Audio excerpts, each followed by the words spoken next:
I'm obsessed about executives not joining startups today that don't know the product. This is the problem I see today.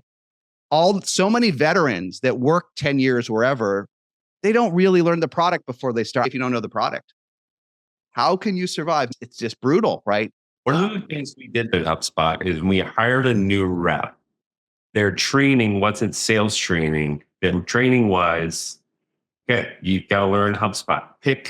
Start your own small business, buy a domain, build a website, put your contacts in there, sync your LinkedIn, and do an email marketing campaign. And then the test was after the 3 weeks of training, the test was in front of me. They had to present their business to me and show me their website, show me all that. Yeah. And all the reps really viscerally understood the value and really knew the product. I think that helped a lot. Okay, we've dug into a lot of things. Do you have time for 3 questions on the journey?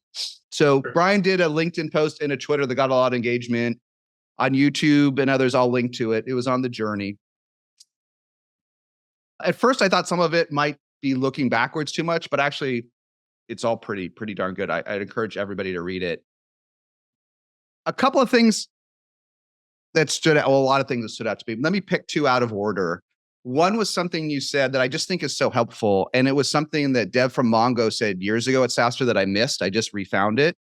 He said, and he's a great operator, right? VC, the whole thing. He said, you're lucky if 60% of your management team really works out. This was in a conversation with Jody Bonsall. You said something pretty similar, like half, right? And I'll find the exact quote, but it was pretty interesting. And this is, I actually think once you even have 2 million in revenue, all that matters is the management team. Nothing else matters. You think competition matters, but a great head of engineering and product will outpace the competition, right? A great growth marketer will a great sales team can punch above their weight class. Is that what you think? 50% of them? What's that? I would push back on that, but I would say that 50, 60%. So one of the things I do at Skoy, I run something called the kids table and the adults table. The kids table is companies between 5 and 50 million growing infinitely fast. The adults table is companies between 50 and 500 growing at least 70%. And I just saw with HubSpot, like we've hired a lot of execs. Many haven't worked out. And then I just started asking around the kids table and the adults table is similar. So if you're hiring people and 18 months later, 60% of them are gone, misery loves company, I think it's pretty typical. Now, it might be a little limited that, but there is a couple things at least that we're trying in HubSpot to try to get better at it. I'll give you an example. Like we were hiring a head of revenue at one point, and we had 8 people on the panel to interview the head of revenue. And all 8 people gave him a 3 out of 4. So good, solid. Everyone's solid on him. And we had somebody else that got 4 4s and 4 2s. Okay. On a scale of 1 to 4. Yeah. I picked the latter, but I want to hear the story. Anyway, we picked the guy who got all 3s, and he didn't work out.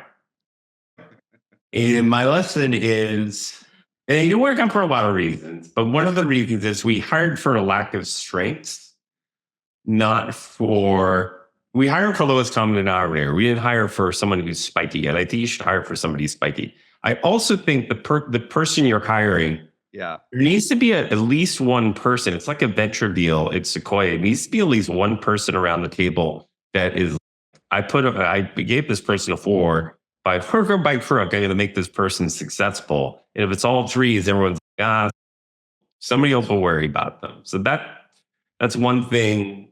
That's one thing we've changed. Yamini, Dharmesh, and I have changed that. And it's, unless it's 2 out of 3 of us or 4. The other thing we changed is the size of the panel. Like the more people you have on there, I don't know. We just said we're going to have 4 people interview these folks.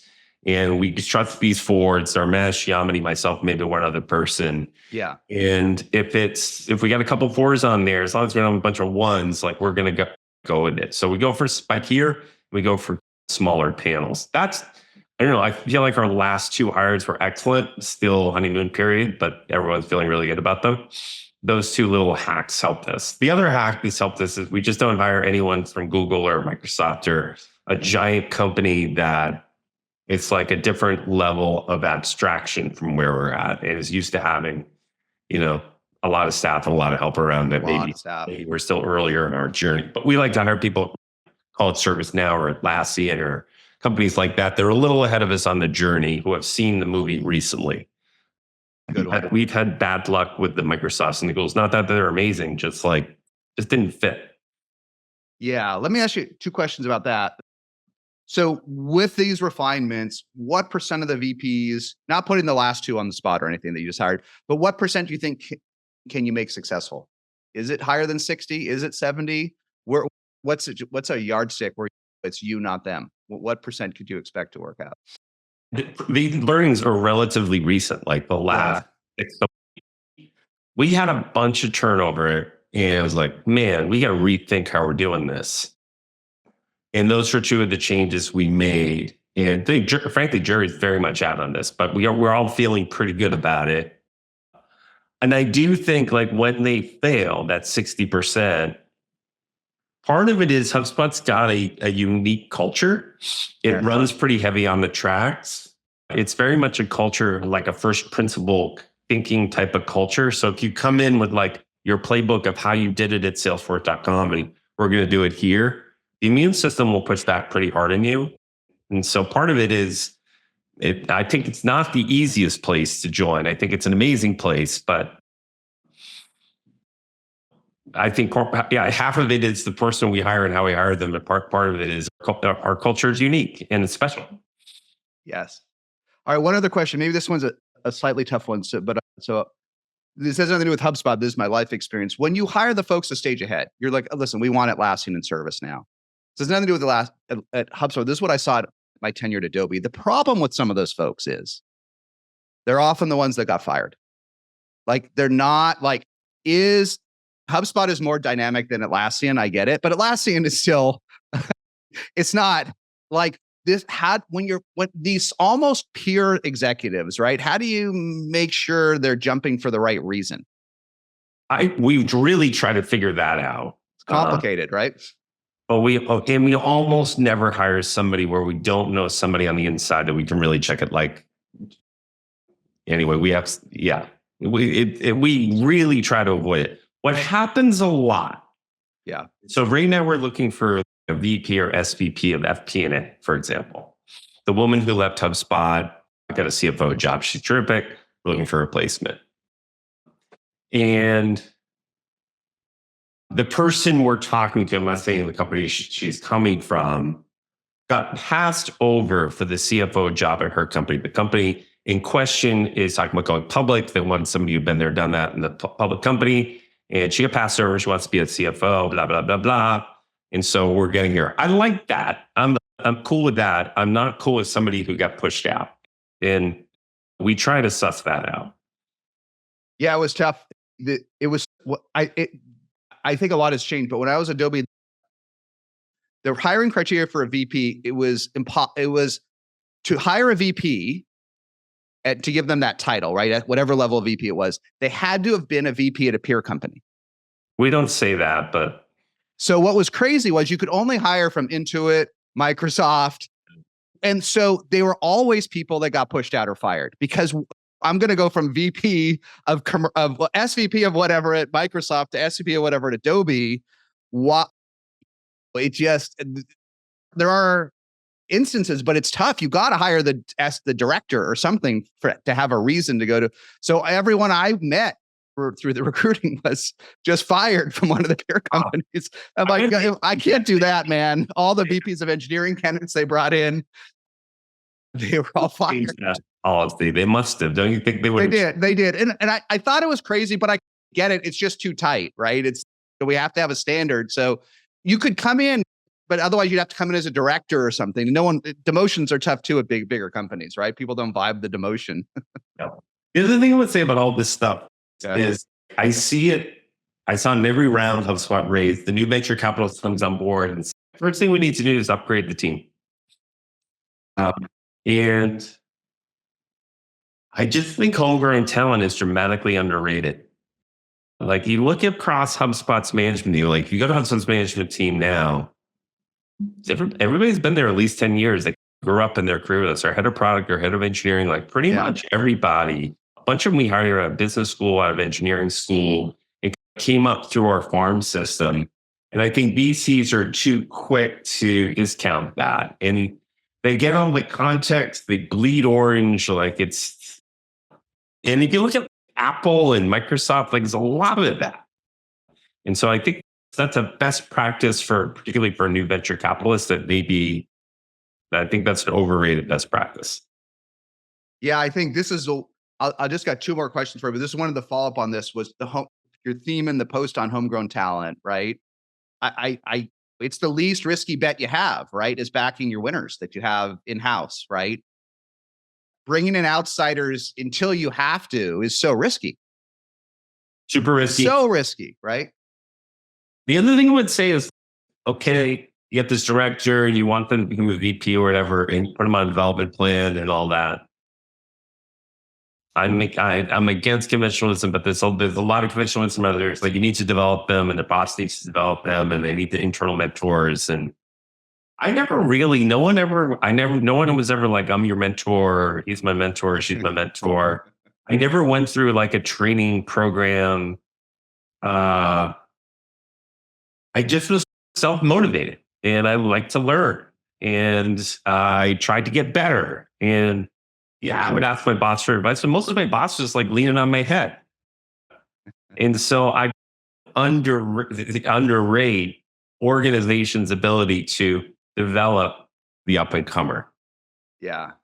Another subtle thing that I suspect worked well at HubSpot that sometimes people miss is the more SMB you are, the better it works because you get so many at bats, right? When I look at our old sales team, the first salesperson in at Gong ended up running sales for years. The first guy at Rippling is the CRO today, and they were great, but they came in as the first rep. And there's many reasons, but one reason is if you're closing 500 deals a year, you get a lot of reps. If you're closing $10 million deals, it's very hard to be homegrown talent, right? And so I think the more SMB you are, the more you should lean on your bench because my God, they know so much in 24 months, right? They get so many at bats. A lot of at bats. Rep-wise, but engineering-wise, product-wise, CFO-wise. Yeah, probably no benefit there. No benefit outside. You're right. No benefit outside of sales, really. Yeah. I've been super impressed with how well our homegrown talent has been. And they carried us a long way. And I look at Apple, and it's pretty similar. We model ourselves. The one company we model after is Apple, and we're no Apple. We like to think we are. And we try to copy them. And it gives me a good feeling in my heart when Ferland Getty gets up there and does a presentation because he's been there since he was like 14. And then one last question on this, then I want to hit at least one more, and then we'll break. I try to speak with data, but there's one rule I've made up, and I can't find any data to support it, but I think it's a good one, which is the 50-50 rule for your executives. Promote 50% from within, and source 50% from without to get new DNA. If you go too far, if you're all from within, it's great, but eventually the groupthink can set in, right? If it's all from outside, it's so risky. You lose all the DNA, right? Did you have any targets like that at HubSpot? Or if you thought, are there any goals in terms of internal versus external for leadership? I always had that exact same thing. Maybe I stole it from you for years, but now I'm questioning it. Questioning it. What do you think the ratio should be? I think internal. I like the internals. Oh, lean in even higher, 75-25 or something, right? Yeah. If you get somebody who's killing you, lean in. Yeah. Yeah, I was at a board meeting this week at a company called Mango Mint, which sounds like a hard one. It's SMB SaaS for beauties and salons. It's the worst of the worst on the 2x2. Small TAM and super competitive. Nothing harder, right? Nothing harder. But they're coming up on 20 million, growing over 100% with 110% NRR. And I sat with the head of sales, but I didn't really know her background. She was the first person in. She actually had volunteered to join. No, she didn't even take any money when she started. And she came out of the industry. She was like a hairdresser or something. She had no classical, but this is 7 years later. And she has an incredible team and knows it cold. And she's talking about she hasn't done this phase before. And I'm like, my bet's on you. Yeah. Hire two great VPs under you as you scale, two great leaders. Go hire She ran a hair salon. Yeah, she worked in one. Yeah. But this so much. You want to bet on those people until they say they can't scale. But she has all the energy, wants to build the team. That's the 75-25. You want to bet on those folks as far as they can humanly go, rather than have the stuffed shirt bring in someone that from just, I love Service Titan, but bring someone in from Service Titan at 700 million AR that just got fired. I don't know if they're going to crush it.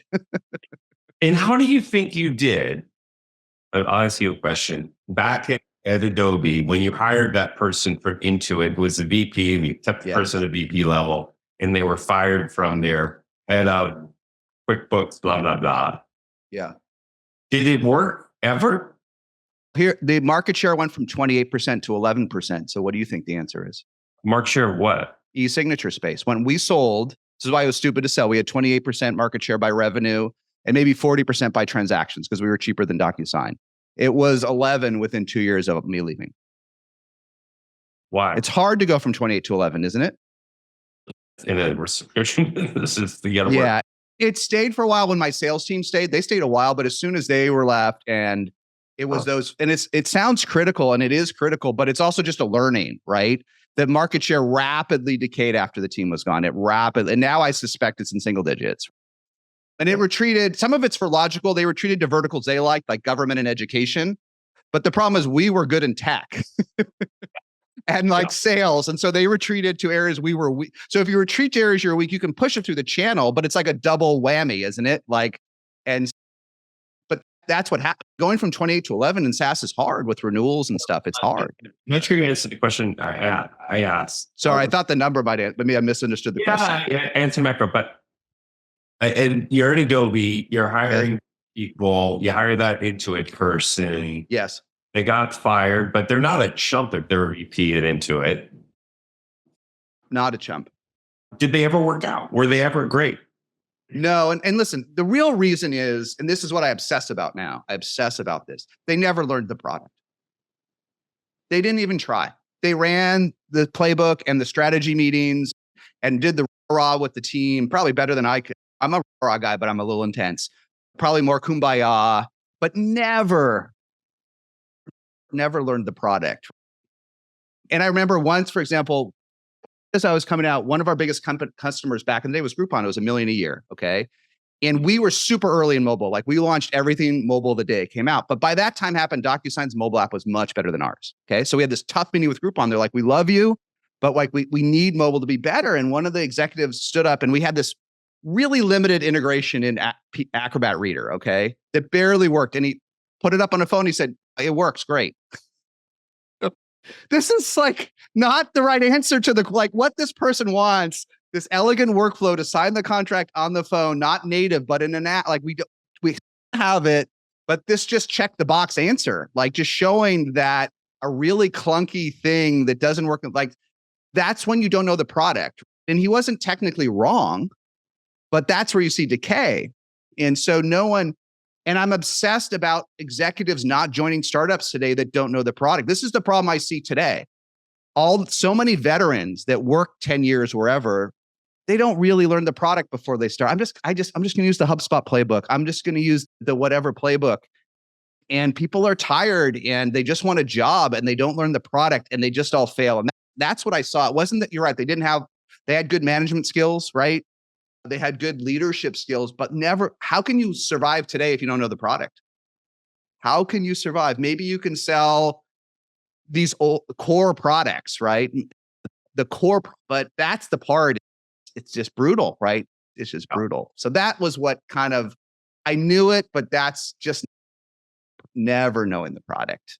One of the things we did, I don't even know if we still did it at HubSpot, is we hired a new rep. Their training wasn't sales training. Their training was, okay, you got to learn HubSpot. Start your own small business, buy a domain, build a website. Yes. Put your contacts in there, sync your LinkedIn, and do an email marketing campaign. And then the test was after the 3 weeks of training, the test was in front of me. They had to present their business to me and show me their website, show me all that. Yeah. And all the reps really viscerally understood the value, also understood where the bugs were back then, and really knew the product. I think that helped a lot. I think the problem is that, and listen, that honestly, in today's world, any rep that could pass that test, I would hire 100%. I think the problem is we stopped doing that around May 2020. There was so much hiring and so much demand, literally across the industry. The sell me the pen died, the demo died. It's just, I've got 4 offers. I've got offers from Gusto, HubSpot, Rippling, Deal, Gong. Brian, Lorraine has 11 offers. Okay. If I make her do 3 weeks in a demo and a case study, she's gone. I got to hire her today to hit the plan. And we lost this. We stopped doing reference checks too. Reference checks and the demo died.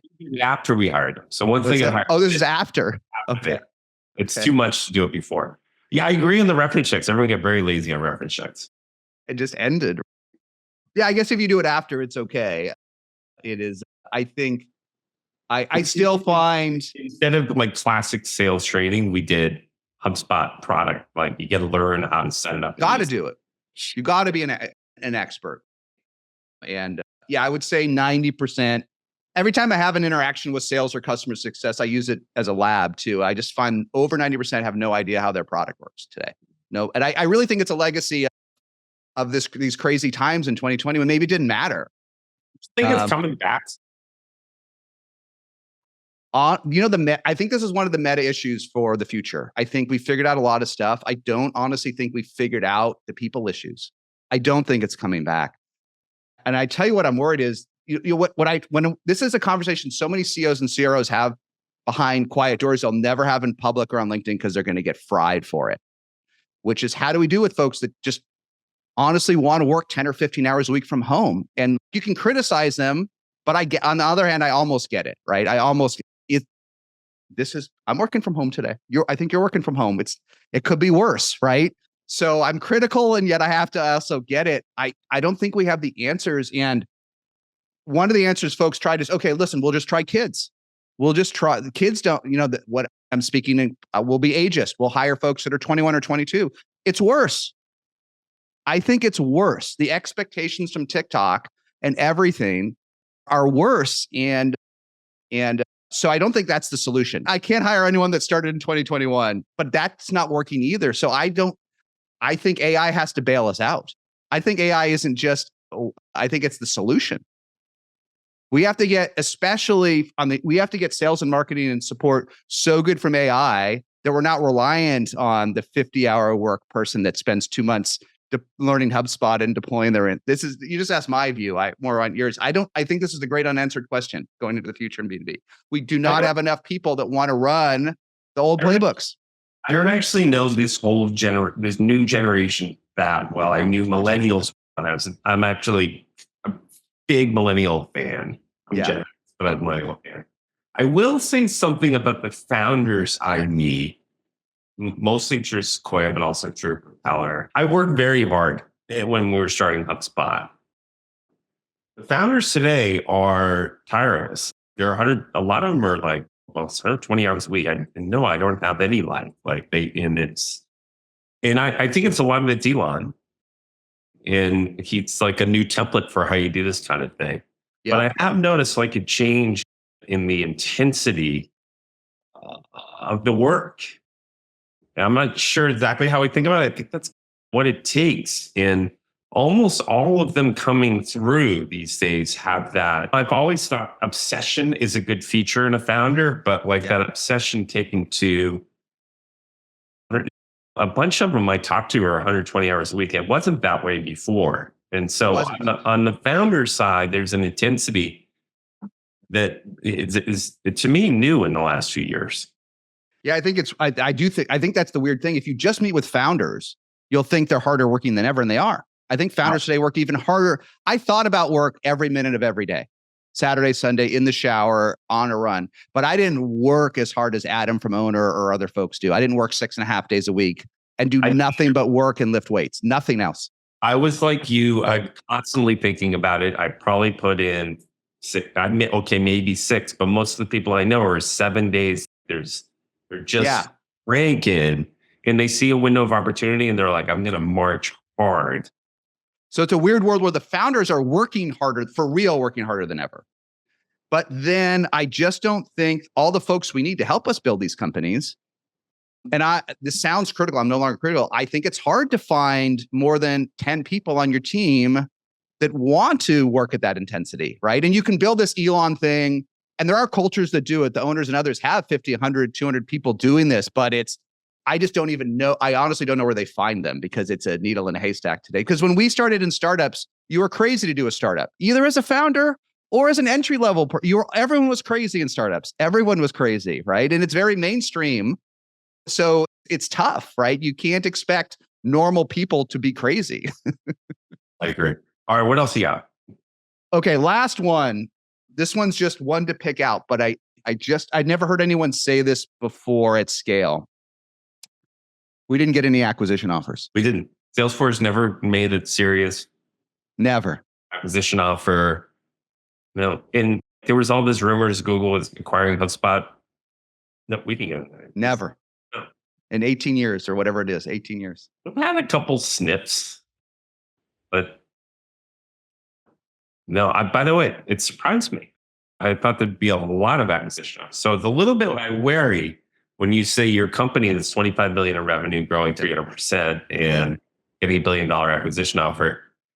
The acquirer, let's take Salesforce and HubSpot. I'm an interesting example. Salesforce invested in HubSpot, knew us quite well. Yeah. A Salesforce automation company at a time when HubSpot was still a marketing software company. We pivoted and we got into CRM ourselves. But at the time, and then Salesforce.com woke up one day and said, we want to be in the marketing. We like the sales software and the marketing was pretty attractive. And at the time, there was ExactTarget, there was Responses, there's HubSpot, Pardot, there was 10 of us. Yeah. And there was like the email marketing ones and the marketing automation ones. And they weren't going to buy two. They were going to buy one. And they bought ExactTarget. And then once they bought ExactTarget, it just so happened ExactTarget had recently bought Pardot. So they actually got a freebie. But for your company, if there's one obvious acquirer, and for us back then it was Salesforce, and they buy something else, first of all, Salesforce went from being like our best friend to they were a formidable competitor in the marketing software space. So it slowed our growth down. And second of all, like our natural acquirer is gone. So be careful on that advice you give them. Yeah, I do. I don't know the right answers, right? Yeah. It's a big deal. There's one natural acquirer and they're coming now and then and you say no and they buy your competitor or they build it, then the window closes. And then not only does the window close for the acquirer, but you're competing with that big company. Yeah, it's always stressful when a big company says to you, you'll get a call. We're thinking about build by our partner. That's like the corp dev language, which I hate. But you should take it. And I got freaked out when Adobe said it to us. But your point is, you should take it seriously. It may be language, but it can be maybe very build by our partner is serious language. HubSpot's made a few acquisitions recently. Yeah. We started cash flow in the CPQ place. There's a bunch of CPQ companies out there. We picked one. You won't buy another. We won't.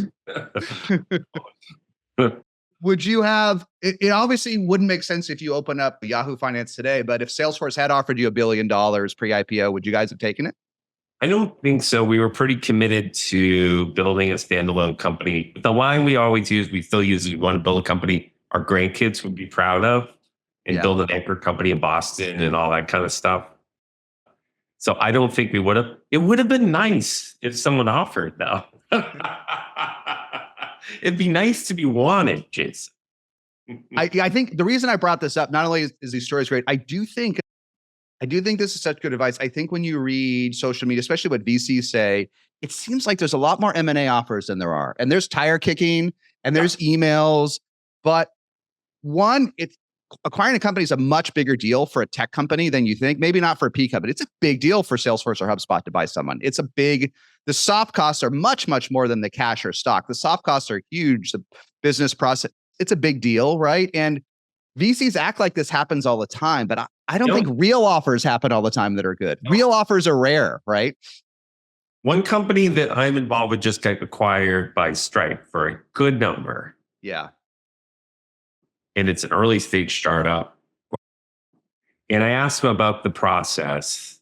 Yeah. And he didn't give me a lot of detail on it, but it basically like, if you want to sell your company, no one's going to want to buy it, by the way. It has to be That's completely. another issue. Yeah. They have to want it to have a Yeah. good deal. You wake up one day and be like, oh, I want to sell my company, hire a banker. It never works. It's inbound. It has to be inbound. And I would take the calls. Like, we always would engage with Salesforce. We kept them close. We let them invest. We partnered with them in the deal. And we would always keep in touch with the big folks around us because we always wanted the option to say no. Google or Amazon or Salesforce, anyone we want to get in CRM, we want to at least get the call and have it be our option. Be like, you know what? It's going great. We think we're 35 billion market cap and we're marching to 350. And good luck, and we'll see out in the field, or let's partner. Yeah. People say, a lot of VCs say, go sell your company, or you should think about it. Just doesn't work. The only way it ever works is if you've already gotten a reach out.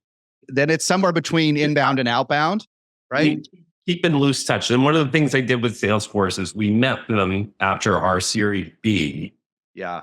And we were deep partners with them, like really deeply integrated with them at the time. And after we met, Benioff and everybody in there, once a quarter, I put together back then a PowerPoint deck of here's what's going on in HubSpot, 4 or 5 slides, unit economics, hockey stick. And I'd send it to them. Just keep in touch. Things are going well. Here's the partnership.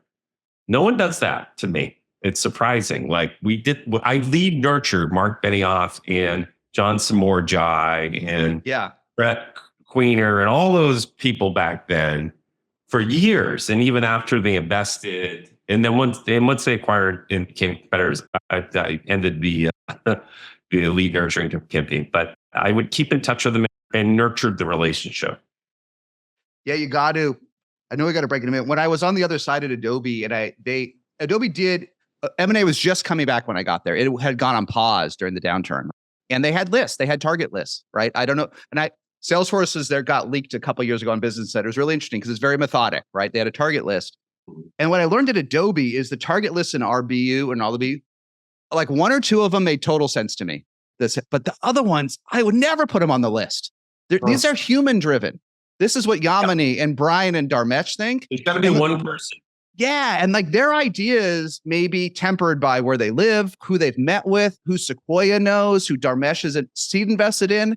And it may shock as the company gets bigger, their views of what is hot and is important is there's so many startups, right? And I was just, some of the ideas on this list were obvious that it was pre-Figma, but some of them I'm like, this is crazy. Like, I've been a SaaS founder for a few years now. I got a couple better ideas.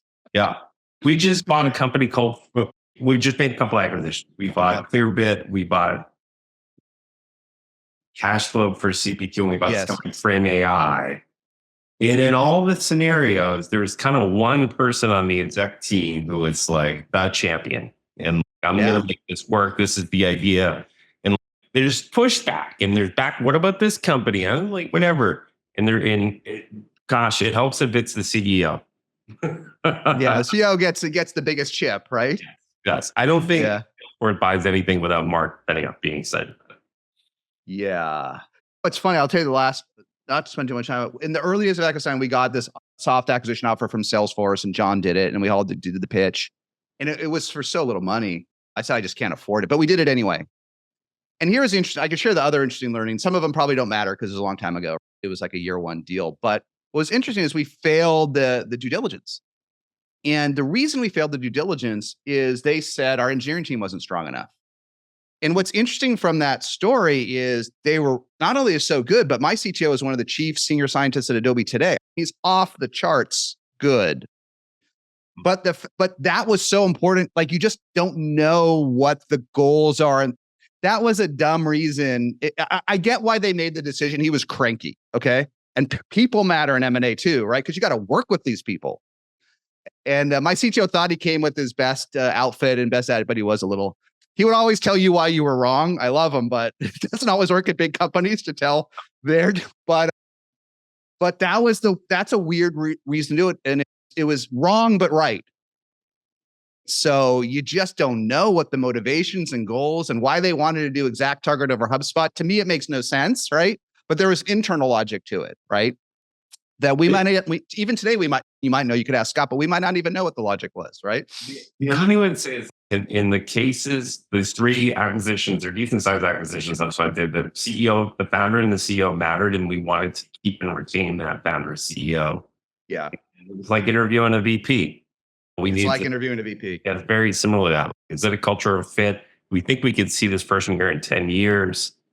Would we like to work with this person? That's how we looked at it.